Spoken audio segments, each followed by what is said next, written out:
आप सभी ने कभी ना कभी तो गली क्रिकेट खेला ही होगा या फिर अभी भी खेलते होगे, और मैं भी खेलता था। पर मेरी एक गलती की वजह से मैंने क्रिकेट खेलना ही छोड़ दिया।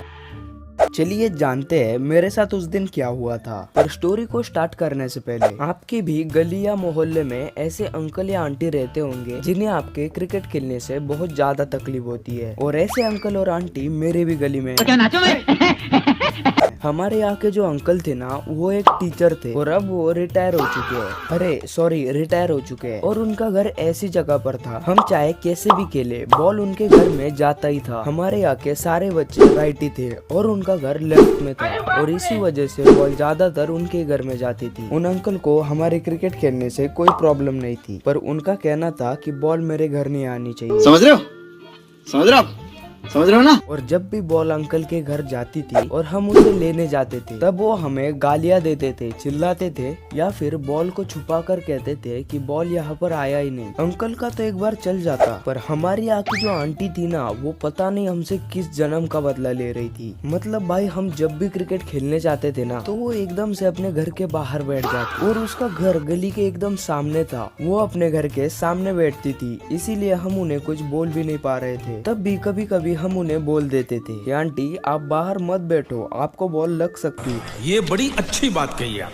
तो वो हमें उल्टा सुनाती थी कि अब मैं अपने घर के सामने भी नहीं बैठ सकती। उनका बिहेवियर बहुत ज्यादा खराब था। मुझे तो कभी कभी ऐसा लगता था कि वो अपने पति का गुस्सा हम पर निकाल रही है। जोक्स अपार्ट, ये स्टोरी है जब मैं 9th क्लास में था, और तब मेरे समर वेकेशन चल रहे थे। वेकेशन में तो कुछ काम नहीं होता, इसीलिए मैंने अपना मास्टर टाइम टेबल फिक्स कर रखा था। अरे झूठ बोल रहा है, ये झूठ बोल रहा है। और वो कुछ ऐसा था, सुबह उठना, खाना सोना, खाना सोना और बस खाना सोना। तो ये था मेरा मास्टर रूटीन। बस रुलाएगा क्या? पर पिछले कुछ दिनों से मुझे क्रिकेट का भूत सवार हो गया था। मैं सुबह दोपहर शाम बस क्रिकेट की ही बात करता था। मैं हमारे गली का ओरा मैन यानी हार्दिक पांड्या बन गया था।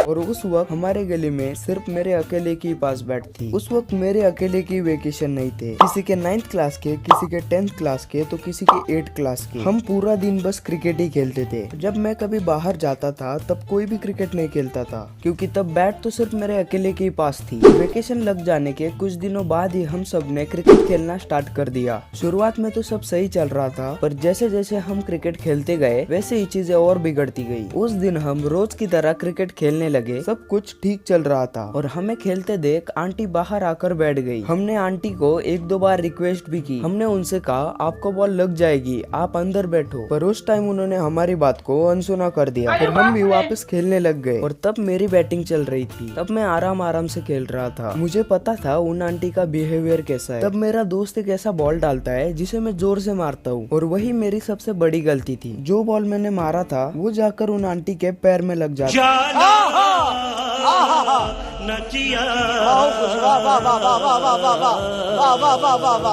है, पर वो बॉल डायरेक्टली उनके पैर पर नहीं लगता है।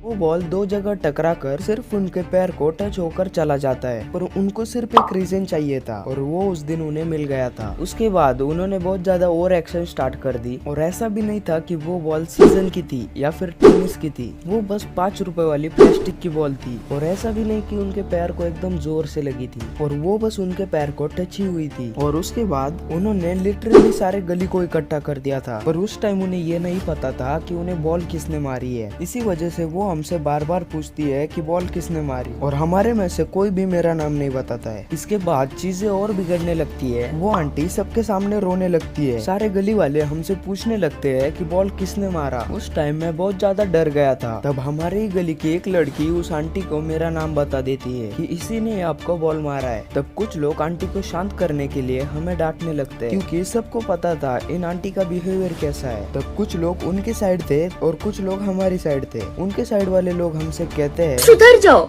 सुन लो मेरी बात, ठीक है? थोड़े मैनर सीख लो, एथिकेट सीख लो, तमीज सीख लो, और अपना काम धंधा ढूंढो कोई, ठीक है? ये क्या है? और हमारी साइड वाले लोग उनसे कहते हैं